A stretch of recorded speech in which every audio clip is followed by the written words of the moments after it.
With Xbox One exclusive games being repackaged and released to the PC console, they are exposed to a much larger install base.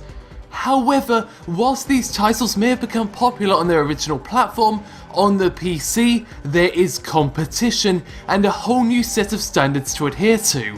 That's the test that Dead Rising 3 Apocalypse Edition needs to pass. With the additional content from the 4 parts of the Untold DLC and a $50 price tag on Steam, it could easily be argued that this is the best way to play the newest iteration of the Dead Rising franchise.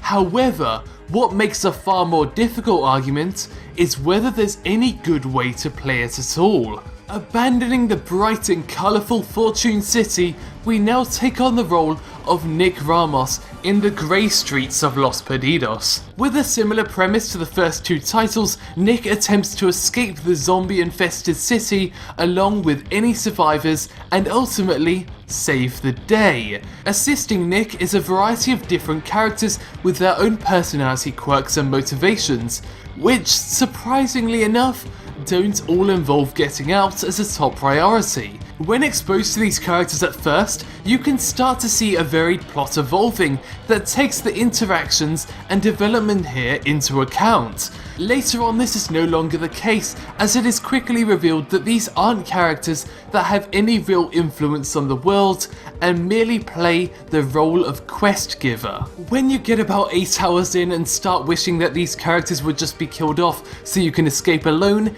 that really starts to become a problem and creates a large disconnect between the protagonist and the player. The obstacles stop becoming the zombie hordes and start to become the outlandish requests of your so-called companions. There is no motivation behind anything you're doing, no emotional connection to the situation at all. Nothing drives the plot, it just chugs along by itself. The city is set up in 4 different parts that need to be navigated through based on one large highway, with every mission involving you running off towards some quest marker on the other side of the city and back. The travel gets ridiculously repetitive and seems like more of a time sink than anything as you attempt to work your way through the large zombie horde. It's a game that desperately needs fast travel to give the players the option of whether they want to spend the time killing zombies or just get to the next mission as fast as possible. If you're looking for a reason to play Dead Rising 3, it's not within the narrative or the missions, it's within how the game plays and how you spend your time. Although the game performs badly on even the highest end of PCs with moderate frame drops, your zombie slaughter will become the highlight of your playtime. The animations that change depending on the weapon you use and the application all come together to create something really exciting and satisfying.